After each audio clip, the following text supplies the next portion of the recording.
excited to have you on the podcast. Welcome. Thank you for having me.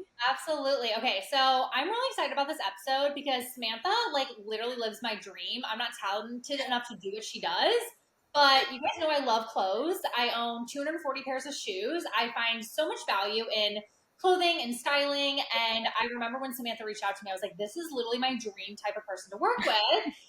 Because I get to talk to her every single day about fashion and styling and clothing. But I think my belief around the importance of really understanding your body type and your wardrobe and sometimes the mental component of what you do, I think I've really been exposed to. So I'm really excited to talk about that with you today. So Samantha, because I obviously know you, can you just introduce yourself to everyone? Who are you? What do you do? How do we connect? Give us all the goods. Yes. Hi, everyone. I'm Samantha Dawn. I am a personal stylist and style coach. I fuse psychology and style together to help female leaders and entrepreneurs find their most powerful next level style. And you can find me on TikTok or Instagram at by Samantha Dawn. Yes, freaking queen. If you guys go to her content, it's so interesting because I feel like you do a really good job of talking about what people typically do versus what you should do. And I think that contrast is Mm, very powerful from a marketing standpoint. We'll get into that. But I actually find it very interesting kind of how you got into your current position. So can you give us a background on what you did prior to owning your own business? Yeah, so it's another COVID story. But everyone has a COVID story. Mine was the birth of myself, my son, and my business. So three births in one whole. Regrets? But my background's actually in psychology. So I was trying to study to become a psychologist. I got my degree. I ended up not doing that because when I was so I wanted to work with delinquents. And when I was doing that, I'm a huge empath and I was having a hard time separating personal and work life because Yeah. that's my identity is always tied to my work. Yeah. So that ended up not working out. And I ended up working for a fashion boot company here in Denver for a very, very long time, like 6 years. And COVID happened and I had just had my baby, my first baby ever. And what I did with my job, I had to go out in the field and do a lot of training. And they wanted me to go back, and I couldn't. It didn't feel right to me. I just had a baby, Yeah. and we didn't know what COVID was. So I was like, you know what? I'm just gonna quit because it clearly is not in alignment to what I need. And so I was just at this point of who am I? Who is Samantha now that I don't have a job anymore tied to it. And my clothes just didn't fit me anymore and it didn't feel like me. My wardrobe was literally tied to that job. So just to give you a visual, how I used to dress was very boho, like boho Western. And Boho hair though. I feel like the girls who dress very boho have the big beautiful hair. So I kind of can see it. I kind of can see it. yes, you can definitely see it, but it just wasn't me. But I made that me because that's just what my job was. If for now context for right now, I'm very more chic and classic and a little bit of edge. But I was trying to figure out my style again because I grew 4 pant sizes up. I gained weight. My clothes just didn't feel like me anymore. And then at the same time, I was doing psychological practices onto myself for the first time because I was in this unknown and my hormones were shifting. All my body parts were moving, and it just didn't feel like me. I knew the potential. And Yeah. so I ended up doing those things at the same time. And it ended up being a happy accident where it became a really powerful tool for me to be myself and show up as me. And then after that process was done, I was like, wow, this is a feeling that I don't think I've ever had before, to just be myself and show up as me. Mhm. And I think I know what I want to do. So I put myself out there on TikTok world. I got my certification in personal styling to make myself more official, but I put myself on TikTok, and then 4 years later, now I've helped hundreds and hundreds of women around the world do the same process that I did. Been featured in crazy magazines and working with brands. And it's really cool that I get to help women just find themselves and show up through style in a lens of psychology. It's very different. Yeah, I really think what's very unique about you, you already said it, but the psychology piece, I remember when you talked about that, you're like, this is the most important thing. And it's funny, as a business coach, a lot of times people are like, oh, I just need help with marketing or sales, but yet they won't raise their prices because they have imposter syndrome, or they Yeah. really struggle to show up authentically because they question, the value that they're able to bring. And like, it's actually mindset is one of the biggest components, I think, of success in business. What do you feel like people miss in the personal styling, kind of that identity piece of, finding themselves through their style? What do people not consider from the psychology piece that you They feel may, like you know? yeah, they want a personal style, but they forget to add the personal part to it. Okay. Like they copy and paste, they replicate whatever they see on TikTok or Instagram or whatever influencer is telling them to buy, but it's not really them. It's Mhm. very like who they think they want to be. And so when I do like a whole tapping into inner child thing with my clients. Yeah. It really helps me see what their style blocks are and why they aren't showing up that they want in the way that they want to show up. And so I feel like that part is just so big because people, when they want to change their style, it's just a wardrobe change. But I could put you in the best fucking outfit ever, Mhm. but you might still feel like crap because there's body image going on, there's imposter syndrome going on, there's a lot of things psychologically happening that you're not ready to like overcome. And so people use their style as a costume rather than their super suit. Mm. Oh my gosh, I love that. I feel like that should be like on a tagline of your marketing or something. Noted. How do you like, I guess, change your relationship with your style as a mom? Because you mentioned like, sometimes our bodies change. I obviously am not a mother, so I've not gone through that, but my 29-year-old butt and my 32-year-old butt are not the same size. And I actually like remember, this is so funny, but when you like idolize celebrities and then you see them in their normal, it like is weird. I remember there was an episode of Keeping Up with the Kardashians, which I don't even watch, and Kylie was talking about her post baby body, and I'm Mhm. like, you look fantastic, but like to think, oh my gosh, in her brain, her body's completely shifted. And I was like, that was kind of, I don't know, something very awkwardly reassuring to me. But I just remember like women, our bodies change a lot. So was it the body change piece? Was it like your new identity as a mom? Like what really shifted, I guess, this interest or passion for the psychology piece of the styling? I think for me, I mean, I've always liked psychology and knowing like the whys and the hows of why people do the things that they do. But Yeah. when it comes to like style, it's always just so interesting why people choose the pieces and why they dress in a certain way. Because a lot of it stems from like wanting to belong or wanting to feel worthy or enough, right? Or feel capable. That's why when you go to an event or a vacation, you like buy a whole freaking new outfit because you're like, none of these clothes represent me, but then you buy a whole new wardrobe for people who have never even seen you in the first place, That, right? So, yes, I think body parts definitely have a big thing to do with it. But it's also that relationship with your body. I feel like a lot of people are missing that grieving part where they grieve that the old version of themselves in order for them to embrace and accept and love this new version of themselves, especially with their body. Like I can say, yeah, my peak, my best body shape was when I was 25. I had abs, my butt was looking good, like everything fit right. And then after kids, I was like, okay, I still have my postpartum belly. I'm like in between sizes right now. It's very frustrating. And so there's a couple things that go into it. One, really nurturing that relationship that you have with your body, but then two, understanding how to dress your body shape visually and knowing how to dress your body, meaning knowing what cuts and fits work best for you to give you that visual shape that you want. So that way you're looking at clothing analytically and not emotionally.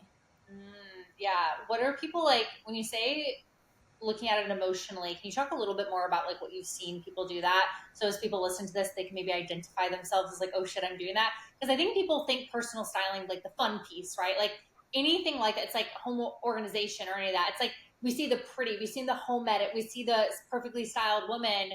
And there's a lot that actually goes into it that I think people miss, and that's why they usually can't do it for themselves, why they would outsource. So, like, Yeah. what are people doing right now? How are they looking at styling from the emotional piece? What does that actually look like for them? They look at an ad or an influencer and they see it looks so great on them and they're like, okay, let me buy it so I can look the same. I want to look just as happy. I want to look just as confident or as sexy or whatever the case is. So they buy it. And that's the only factor that they consider is if it looks cute. And that's literally it. Mm, And then when they get it, they're like, okay, what the fuck? It doesn't look anything like it did on the person. And then they're like, what's wrong with me? I should lose some weight, whatever. And then they start blaming themselves when really it's not you, it's your clothing. Like you're not looking at your clothing analytically, meaning, okay, that looks great on her, sure, but what is this neckline doing? What is this neckline of the shirt and what is that going to do for me visually, right? I teach my clients, you have to ask yourself 4 questions. What is the shape of your body shape? What is the shape of the piece of clothing? What is it doing for you visually? And are you okay with that? And so it's a lot more nitty gritty, but it becomes natural to the point where now I can just look at something on a piece of hanger or on a hanger or on a website and automatically say yes, no, it's going to work, it's not going to work for myself or for a client. And that's what I strive to like teach my clients too, because when they shop that way, they have their blinders on from anything that's like impulse buy me or it's a sale or whatever it is. They know exactly what's for them, and it ends up saving them time, money, and energy in the long run. Yeah, for sure. I also think one of the biggest issues that I've seen a lot recently with like influencer marketing and everything is consumption. We have a Mm-hmm. huge consumption problem, especially I would say like in the US. I mean, I Yeah. own 40 pairs of shoes. I'm not saying I'm not part of the problem, but we just consume and consume and consume. Do you feel like there's a less is more maybe mentality that people need? And then also, how do people balance having options, but also being able to, not feel, I guess, analysis paralysis when they go into their wardrobes? Because I feel like I struggle with that a lot. As I've adapted a bigger wardrobe, I felt less comfortability with getting dressed just because I have so many options, I think, to go through. Yeah, that's where decision fatigue comes in because you have too many options clouding your judgment. And then all of a sudden, when it's time to get dressed, it's like decision fatigue, analysis, like analysis paralysis. You don't know what to choose. When Mm-hmm. you have less, because, okay, there's a statistic 80, you wear 20, or hold on, what is the statistic again? 20% of your clothes, 80% of the time. Yes, that's that exactly what it is. You wear 20% of your clothes 80% of the time, which is true for most people. I'm glad that you know that. You taught it to And me, so I learned it from you. okay. And like this is why cleansing your closet regularly is so important, because when you clear out of your closet, it's less choices for you. And every time I cleanse a closet, a client's like, I feel like I have no clothes anymore. And I was like, bitch, you weren't wearing them in the first place, so you're just visually seeing it now. So that is one thing. Yes, less is more. You can actually make so many different outfits with less pieces. You're actually clouding your judgment and making it so much harder for you to figure out what to wear when you have too much. So yes, like influencers have their job of, showcasing the pieces, and that's great. But I feel like something that's missing in the influencer world is like learning how to style the pieces for your specific shape or for your specific style. Because it's really it really pushes a copy and paste kind of style, and that doesn't work for everybody. I would say for most people it doesn't. Yeah. From kind of the technical piece, because I sure a lot of people are sitting there being like, yeah, this sounds like this. And even for me, I've learned so much from you in a short amount of time. And I pride myself on being more of a classic girl. So I'm like classic pieces, mix and match, whatever.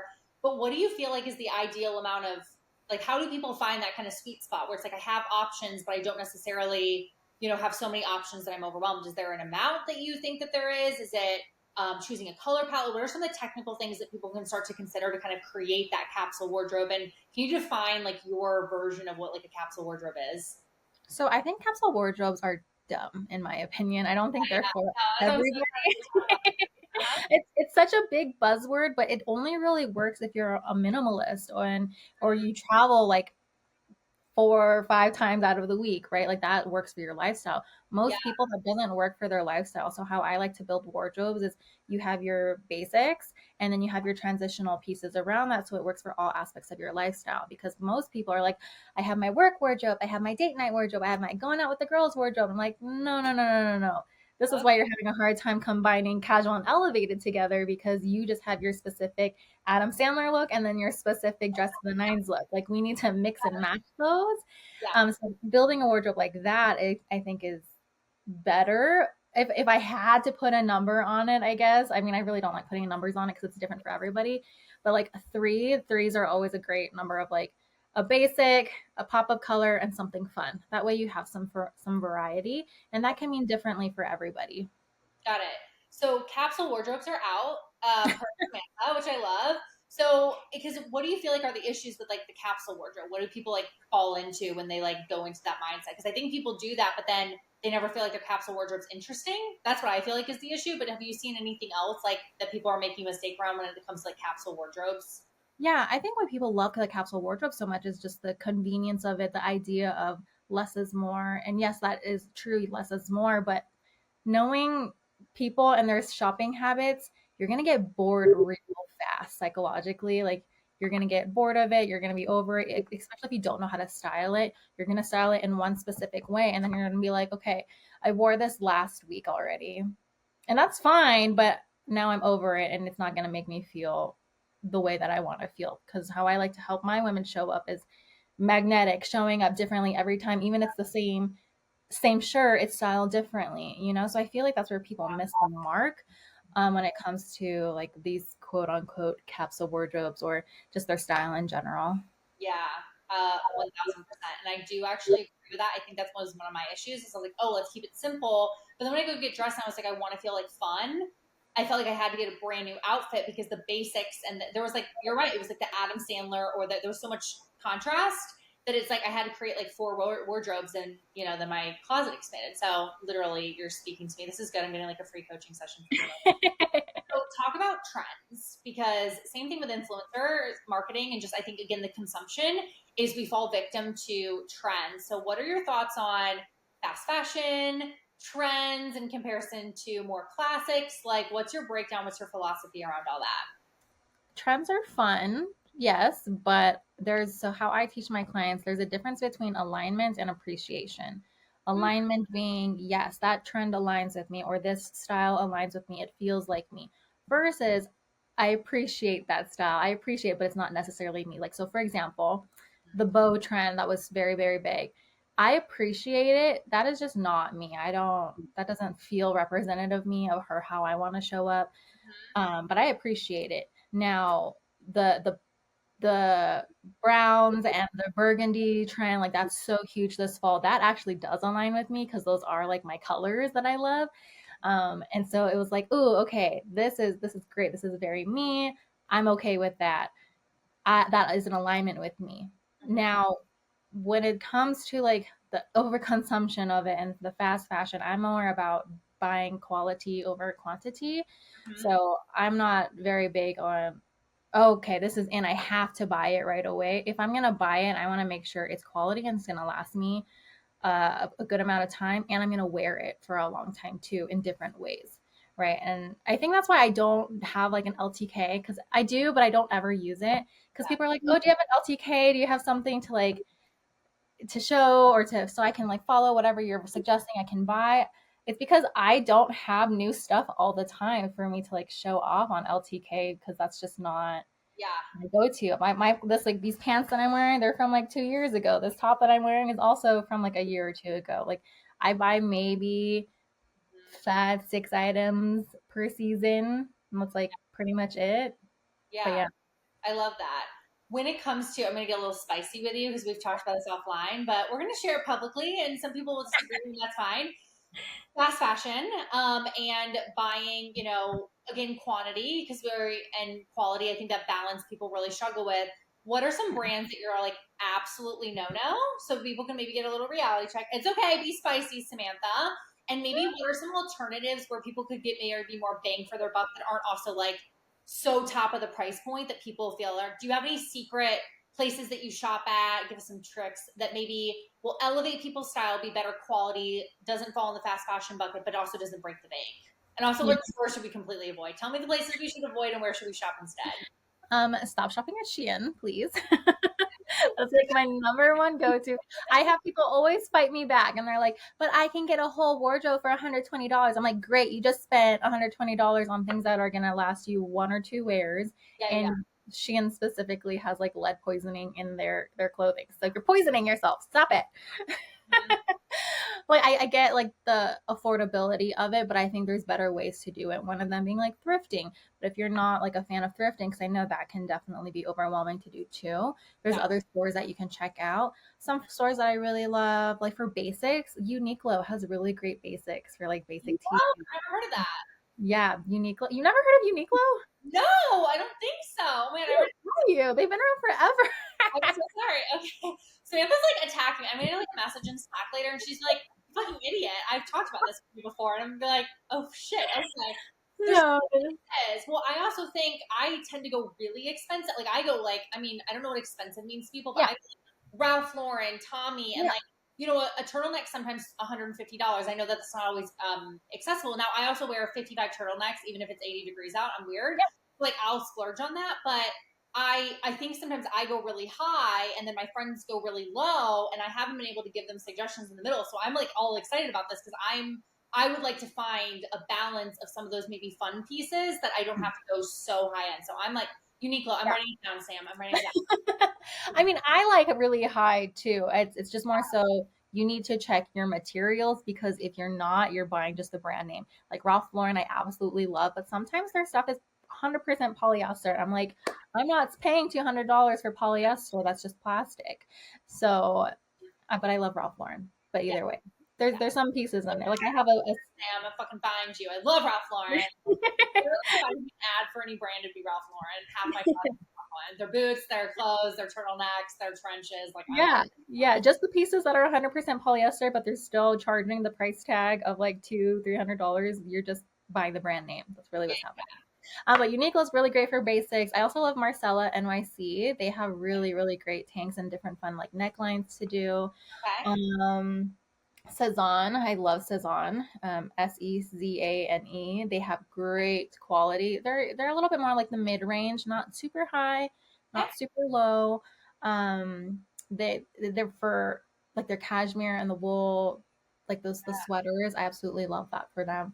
Or like I go there for them a lot. I love that for them. That's so funny. I love that because I shop for them all the time. I'm like, what else? What else? I also like the big hubs. I love shopping on there. Like Moda Operandi is like a bigger, like more higher end.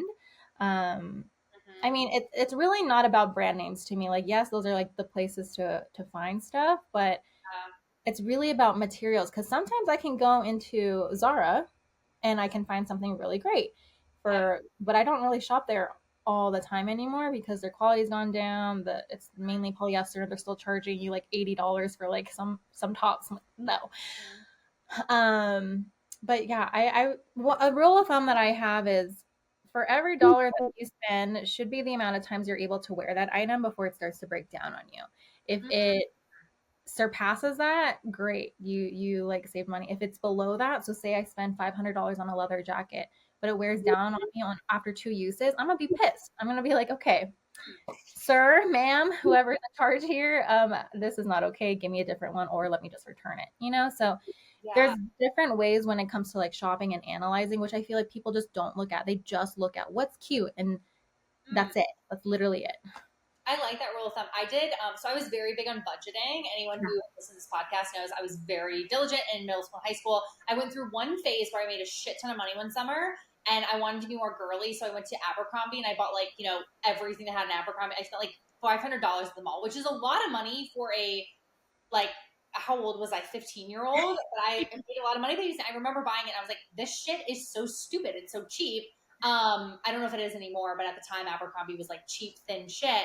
But I Yeah. always, when my friends were like, Better. how do you budget clothing? I was like, oh, how many times you could wear it in a year? And it was like, that was the amount. So it's like, if you could wear it 10 times in a year, $10 is fine. If you whatever.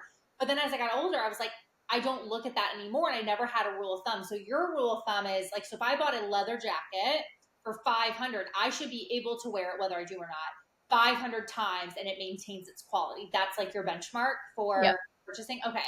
Are there any certain items? Because I love that you actually focus on the material, not necessarily the brand. Because I would agree, some Ralph Lauren stuff I'm like just doesn't match the quality, and then some things I really do.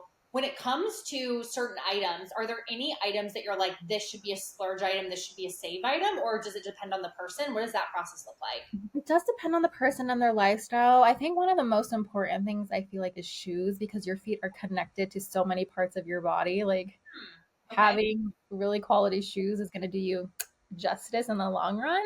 Mhm. Jackets are a good one too, to be a nice investment in, because those will last forever. A Okay. good pair of denim, a Goldie denim is like my absolute fave right now. They're a little bit more expensive. They're like about like $300 a pop, but they will last me forever. I keep wearing them.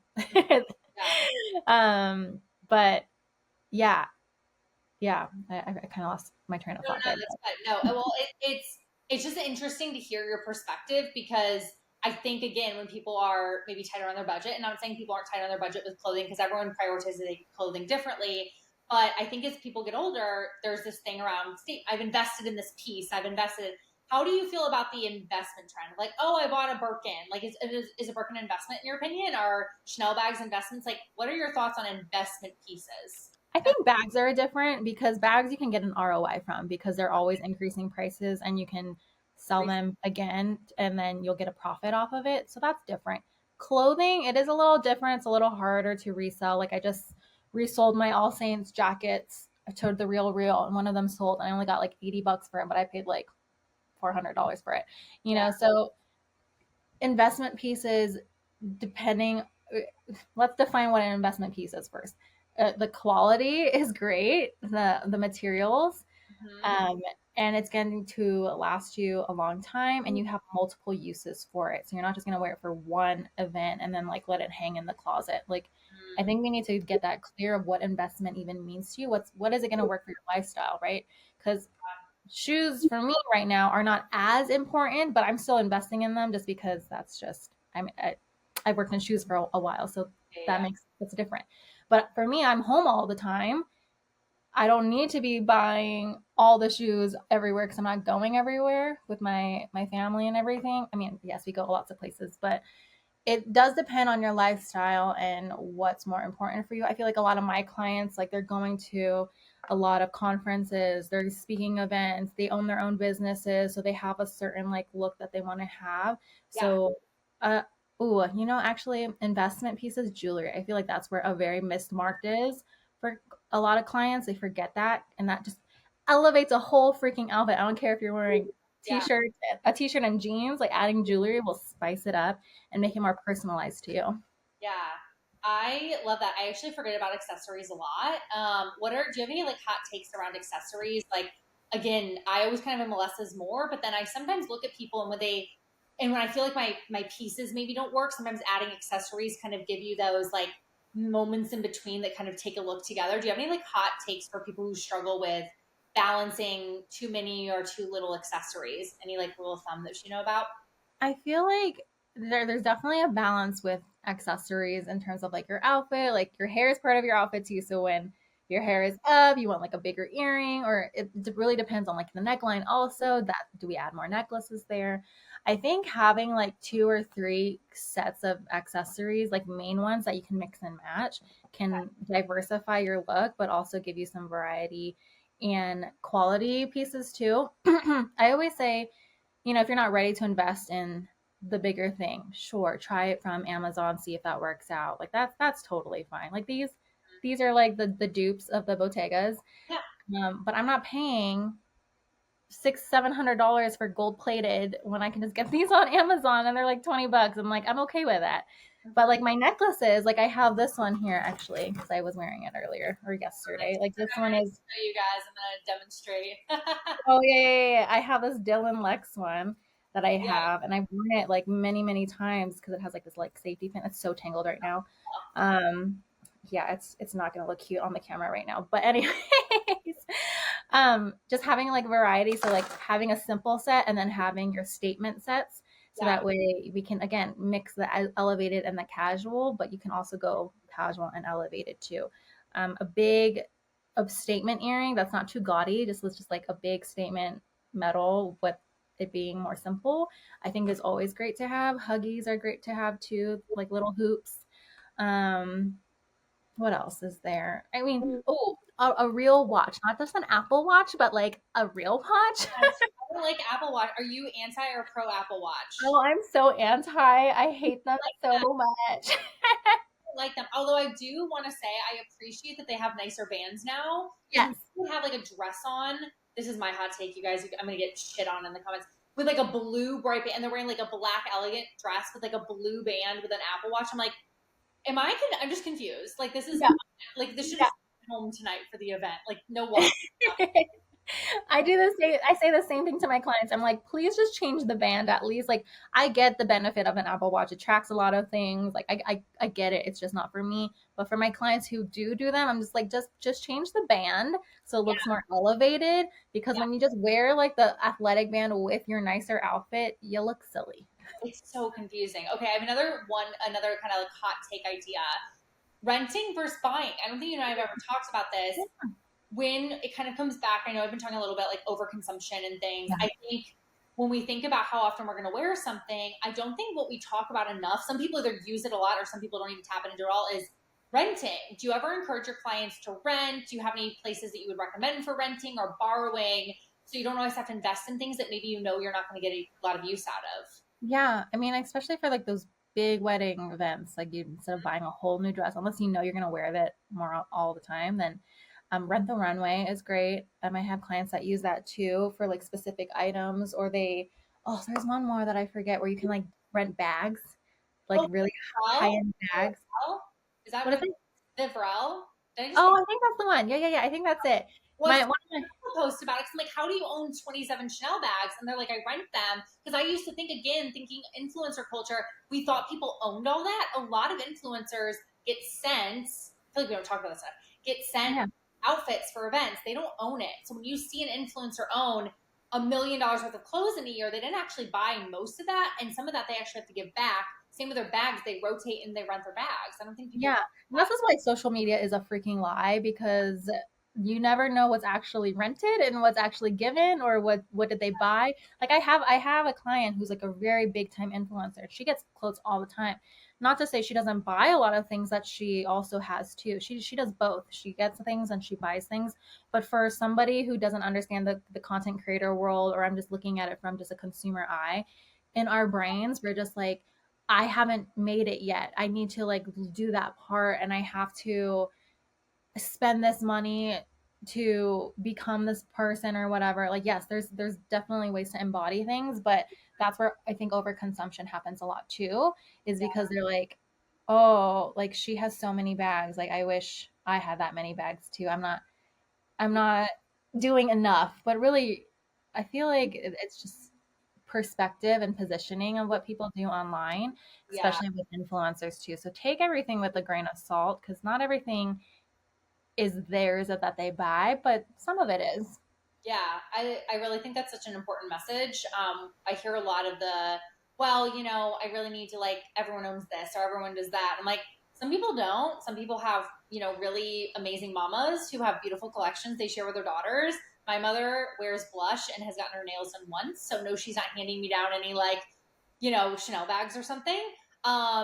Fake versus real. How do you feel about Yeah. the dupe industry, and then also, of course, just like literally just copy and paste, cheap version on Amazon that you can get of like a Chanel bag. Like, how do you feel about all that? Is there a line? Is there a stay away from it? What's your perspective on that? So I have two perspectives on it. There's a time and place for dupes, like these earrings, for example. I'm not gonna pay $600 for gold plated. So that's one thing. When you're experimenting, sure. But when it comes to like clothing for me personally, I don't like to be a dupe version of myself. So I want to be the real thing. I want the whole authentic thing. Like there was a time I bought my first Zimmerman button down. It was a huge investment. I was just like, oh my God, am I really about to spend this much money on a Zimmerman top? I've never spent three digits on, well, high three digits, close to four digits on a top before. Yeah, And me being a stylist, I looked for the dupe because I know there's dupes out there. And when I found it, it just wasn't the same. And I was just like, "Ugh, like this feels so in alignment with me. And I'm so happy that I did invest in it because then once I wore it I wear it very regularly, but it has brought me so much more ROI aside from like, yes, actually money. It has brought me ROI from with money, but like the amount of people that I attracted into my world that was for me, whether it's clients, opportunities, partnerships, all money for relationships, friends, because I believe that when you get dressed a certain way, you have your own energy, especially when you're dressing for yourself. When you're dressing for other people, you're dressing to match their expectations and their energy. So it's just not the best way to go. But when you dress for yourself, Like that Zimmerman top, I dressed for myself. I bought it for myself. I had the ability to attract what was meant for me and repel what wasn't. And Mm, so that's why I feel like style is so powerful. It's just such a powerful tool because it can be used in that way and you can totally take advantage of it when you're looking at style that way, like thinking of it as a lifestyle change rather than just a wardrobe switch. yeah, 1000%. I love that so much. I talk about that all the time. There is such a different energy on like how you get dressed up. I would guess I would ask you about for business owners, because I do have a lot of business owners that watch the podcast, or a lot of incredible, very high performing women who sit at home and work from a computer. What are your thoughts on like getting dressed and putting on an outfit versus being comfortable at home? Is there a balance? Do you think that you perform better if you're dressed up? Like, I would just love to know your philosophy on that because we've talked about this a little bit and I want to be comfortable, but I have totally changed my energy around working when I actually like wake up, do my hair and get dressed in the morning. So I just want to like know your perspective on that because you always look flawless. You piss me the fuck off every time you hop on a call and look perfect. So why do you do that? What is your philosophy on that? What are some like action items that people can do if they're like, I want to be comfortable, but I also want to feel more put together, even if I'm just going to be sitting at my desk all day at home? Yeah, I mean, there's psychological research studies that show when you get dressed a certain way, a more elevated way, your productivity level does increase. And I've tested this theory because I was like, bullshit, there's no way I could be a potato and still be as productive. No, the study is totally right. When I'm dressed like a bum or a potato, Yeah. I will be a potato. That is what I am embodying. But when I dress up, because I'm at home like 80% of the time, half of it working, half of it with my kids, but I'm dressing up in a way that is more elevated. Like I have real pants on. I just literally all I went today was to drop my oldest at school pickup or Yeah. school drop off. I'm wearing like a real top today, and it's not just because I'm on a call with you. I do this not every single day, but most days. She looks like this every fucking day.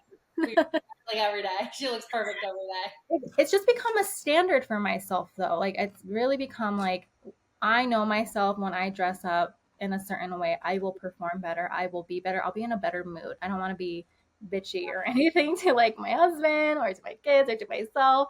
And so how I teach this to my clients is instead of asking yourself where you're going, who are you going to see, because yes, those parts are important too, but really ask yourself how do you want to feel for the day and getting dressed to match that, or what is your intention for the day and getting dressed to match that. And so that's how I get dressed every day because that helps me push myself to actually get dressed. Even if I'm being a potato, there's days where you're like, okay, I just want to feel like a sack of potatoes, feel like a sack of potatoes that day, but don't get so lost into that because then it will affect you psychologically, how you feel, how you act, because everybody has had that moment when they put on a bad outfit when it's time to go somewhere and they don't even want to go anymore. Like that's how powerful your clothes are.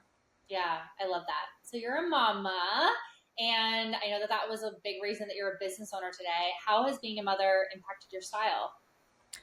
It's made me more what's I'm just gonna say how it is. Give less fucks about it's given me like less fucks to give. Yes, it's hard motherhood, owning a business and getting dressed at the same time, like doing all the things. Like, yeah, I still get myself ready. Depending on the day. Sometimes I get myself ready first, sometimes I get myself ready last.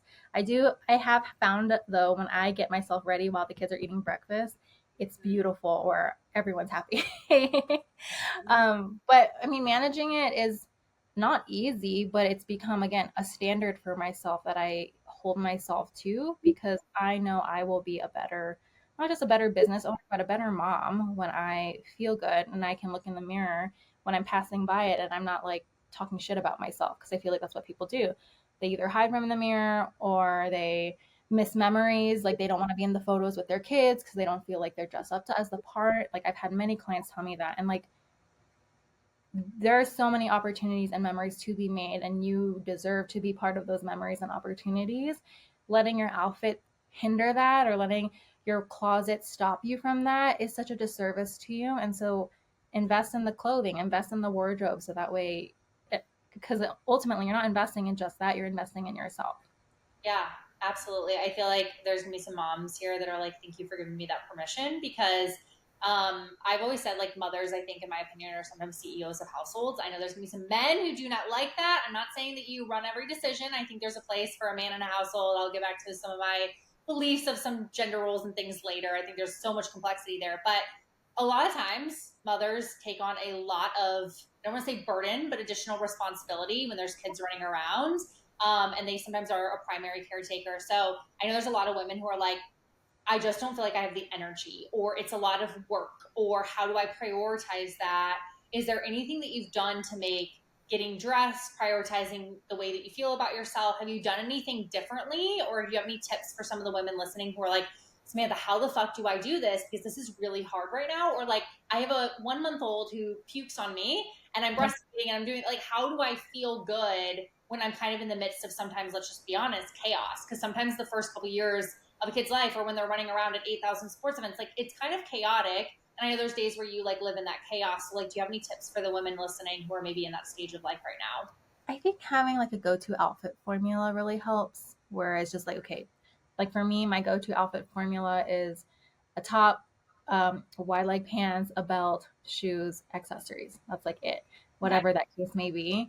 And I'm literally doing that. Top, I have my belt, I have my pants, Mm-hmm. my accessories, and then I'm good to go. So that like that's one thing. I think another thing too is to give yourself grace. I think that's like a big thing that as moms, like it's fucking hard to do all the things. Speaking from personal experience, like I also have high anxiety and postpartum depression still. Like I still work through that every day, but getting dressed, even if it's a baby step, like you don't have to go like all the way, but just getting some kind of dressed up, whether it's putting on earrings or putting on a different top, putting on sexy underwear underneath where no one knows, like that baby stepping leads to like the bigger overall picture of what you want for yourself. But give yourself grace. Like you are trying to keep little humans alive, but also don't forget to do something for yourself, even if it's like a watch or some makeup.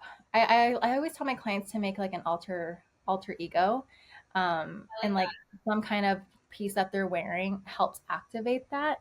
So Hmm. for me, every time I put my watch on, I'm like, it means business. Like it's time to go. Like I feel like okay. When I take the watch off, it's like okay, I can chillax for a little bit. So having like your super item, I think also helps too. My super item is literally a turtleneck. I don't understand. Like, I know that's weird, but every time I even put on turtleneck, you know what I've realized? Like, I don't know if you would agree with this statement. If you have a turtleneck on and it doesn't really matter what your bottoms are, it could be sweatpants, it could be leggings, and you just throw on a really long ass coat, you always look chic. I'm not kidding. So like Yeah. today, fun fact, as Samantha looks literally perfect. I have on a turtleneck, but I was going to get a sweatshirt today because I was just like, I want to be comfy, and I've upgraded my sweat collection a little bit this year. But I have on leggings and genuinely tennis shoes. But earlier I threw on this long black trench coat, like all to the floor, straight, kind of blazer style, and I was just walking around. I was like, I feel so chic, and I felt so good to attack my day. Just Yeah. because, like, for me, I'm sure you're later gonna be like, actually, you don't look on turtlenecks. You would ruin my life. No, you're great. There's something about a turtleneck that just makes me feel really put together. It's just simple. It's a classic piece. I wear a lot of like navy, black, brown turtlenecks with like a matching blazer. Yeah. Um, but the long length on me makes me feel like it's like a stature thing. Like I just feel so together. So that's like my go-to. I'm like, if I have a turtleneck on, I could throw on a sweatshirt over it. I could throw on a long coat. I could throw on like so many different things. It doesn't even matter really what the rest of my outfit is. Like that's like my go-to. So I'm curious of like what your body measurements are and what your body shape is, and that could explain why you like it so much. Also, trench coats, like they naturally just have really good structure. So good. anything with structure just automatically makes you feel more put together. So that's Yes. great. Yeah, that's always been like my go-to. So I feel like we've done a lot of like good tips or some things for people getting started. I would be curious, kind of a rapid fire as we kind of wrap up of some of the things that you have bought, loved, hated, best stores, whatever. So I'm just gonna kind of give you it and you can just explain or just go straight to like the exact answer on these. But most worn item in your closet. It can be anything. My Goldie denim. Really? Yeah, What I so much that I bought it. Like I usually am not. I don't encourage buying multiple colors, but this one I was like, yes. I literally have been looking at a Goldie denims, can't talk. I'm going for it because I fucking hate jeans. Same, I just feel like they make me look thin. Like I feel like they expand my body, but everyone says a Goldie's the best. So okay, a I'll Goldie give jean. you a link. I'll give you a link. Okay, Samantha sending me a link. It can even be an affiliate link. Fucking send it. Okay, so a Goldie jeans, most worn item, worst purchase ever. Like worst purchase. First thing that comes to mind The worst purchase, huh?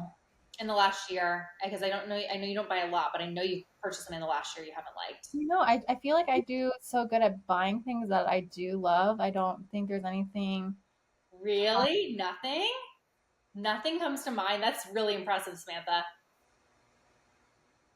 I can say what I was most disappointed in, and Yeah, does that work? yeah, I bought a bunch of things from Mango, and the yeah. quality, because I've only heard great things about Mango, and I haven't shopped there in a long ass time. Like they've been around for a while. I was like, okay, let me buy some jeans. I bought jeans, two tops, and kitten heels. And the quality level, I was pretty disappointed in it. So I still wear them because I still love them, but they're definitely not like my first. Like if I could wear my Goldie jeans every single day, I would. But my Mango jeans compared to like my Goldie jeans, no.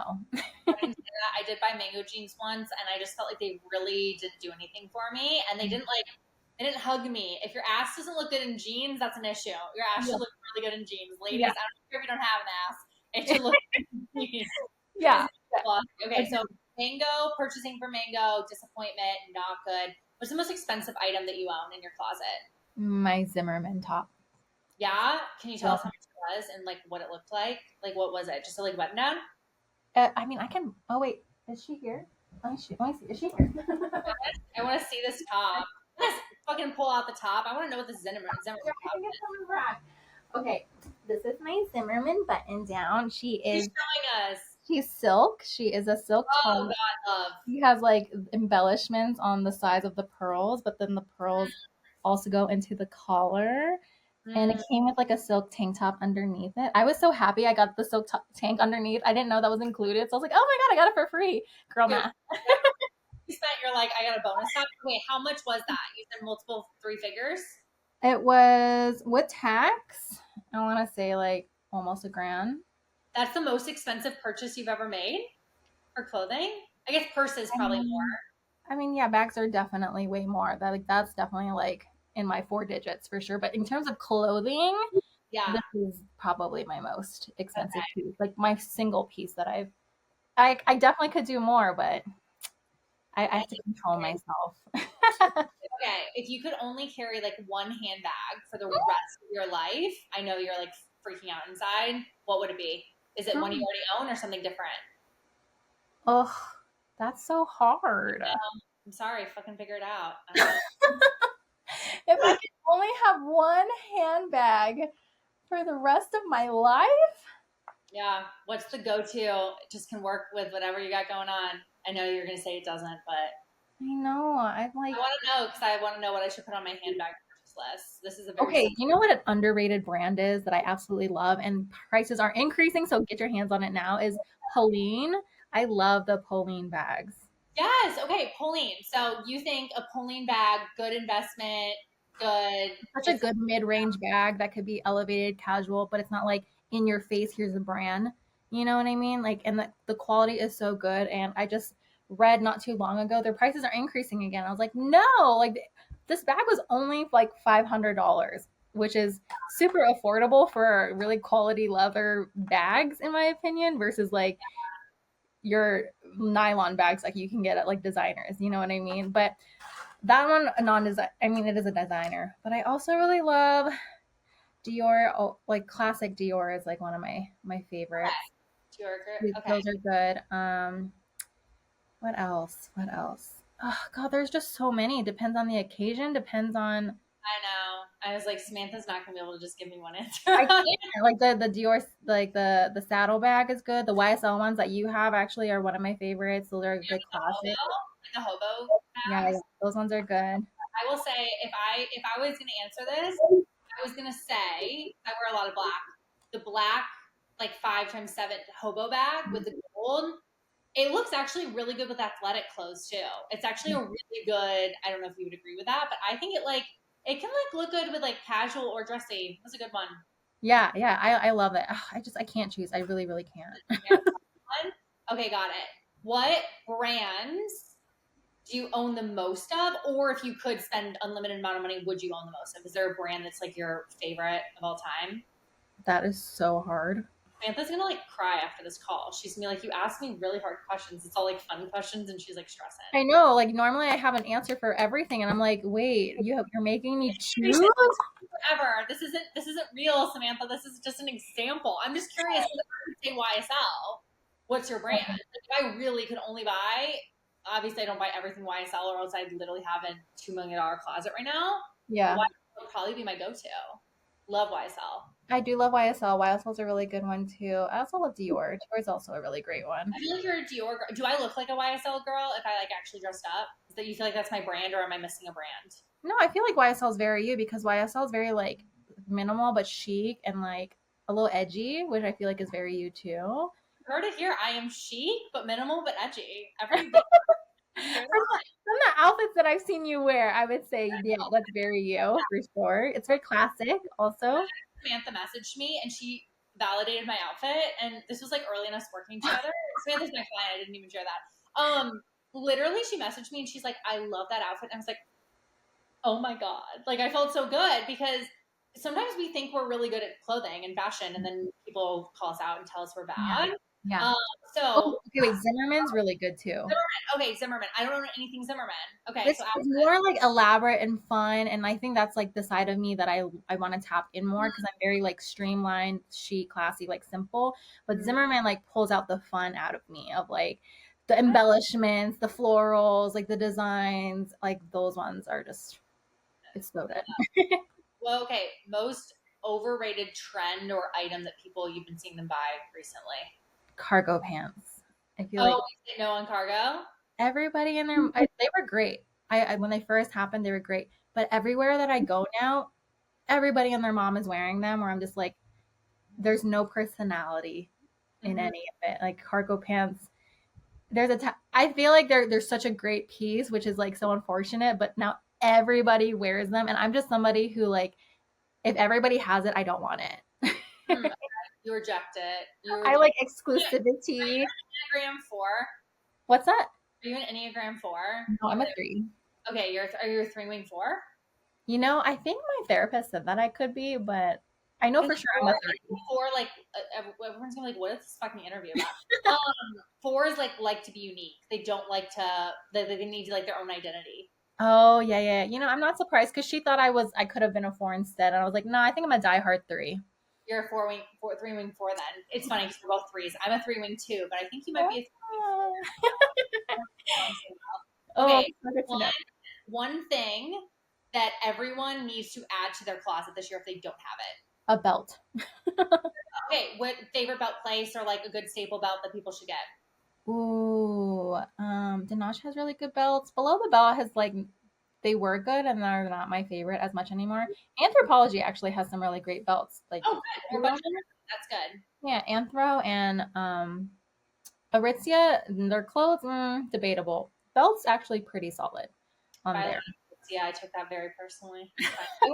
I It's a hit or miss. Some of it's really good, and then sometimes I'm like, "What the fuck are we doing?" So look wise, absolutely hits the nail. Quality wise, depends. And their sizing has, I think, it's like I used to order all the same size, and lately it's like 2 sizes too big or too. I'm like, what? I don't want to order 2 sizes bigger than I have right now. That like hurts my ego. So I freaking love it. see that's the psychological part comes in. I'm like, Ashley, we need to talk about the relationship with your body now. If that Yeah. Well, it's not fun when you're a size and you're like, I'm good with my size, and then the sizes change. So it's just like, size isn't universal. Everybody's different. well, I get it. I have an issue with that. I'm rejecting that opinion. Yes. I was like, okay, let me send you what I do with my clients to get that mindset out of the gutter. Yes. For anyone who's listening, kind of my last like general question. If anyone's listening and they're like, I really want to prioritize loving my clothes again, loving my body again. what are some just like small takeaways or just words of encouragement or quick tips or anything that you have for anyone who's listening saying 2025 is my year. We're coming on a new year for anyone who's actually listening to the podcast about what are a couple things that people can do to love their body, love their clothes, love their wardrobe, love spending money on themselves for the mamas who don't ever think they're worthy of that in 2025 so that this is their most stylish year yet. Well, there's so many. First Let thing that go of those goal clothes. I think that's a huge one. full clothes, like when it's tied to like if I lose weight or something you're talking about? Yeah, especially like moms or just people in general. They're like, I have my pants saved until I haven't made it until I fit back into my old pants. For Mm, me, that's like psychologically speaking, you're attaching your worth to a size, and you will, no matter even if you lose the weight, you're still going to attach your worth to a size, and that's not going to help you in the relationship with your body because you're telling yourself, I'm only worthy and I'm only attractive when I'm a certain size. And we need to embrace and love the bodies that we have now. So get rid of those gold clothes to get them out so you can change that mindset. Two, dress to express rather than dress to impress. That way you can attract whatever it is, clients, money, relationships, people, opportunities to you that are meant for you, and repel the ones that aren't. Not all clothes are good clothes for you. I love. A third, I want to do like some practical things that like you can implement like right now. Ooh, what you cannot see, you will not wear. So if things are stuck in your drawers or you haven't cleansed your closet in a long time, get rid of those and just hang everything except for big chunky sweaters. That hangers can ruin those. But uh, what you can't wear, you will, or what you can't see, you will not wear. And I think the last one I think is don't forget to make your personal style more personal to you. It should be it's an extension of you. It's not just a reflection of how you see yourself, but it's an extension of you and your personality. If your style isn't doing that for you, then it's time to debate whether or not it's time to change your style because when you are able to have a style that feels like you represents you, feels like you have more confidence to show up as yourself.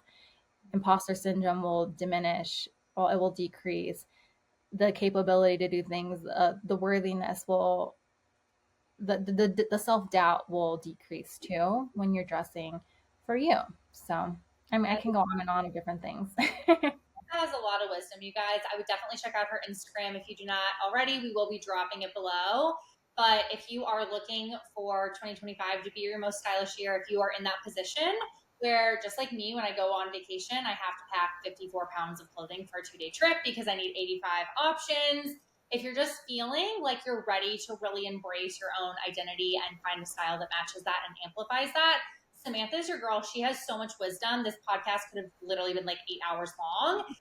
There's so much we could talk about body type and different types of, styling and just like how to balance. Of course, I mean, we could literally go into all of it. So we will definitely be having you back, Samantha.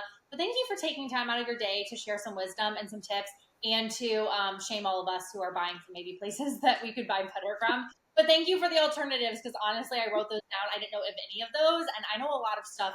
I know a lot of places to shop. So brought something new to the table for me is amazing. So thank you, Samantha. This was so Thank much fun. you. Of Thank you for course. having me.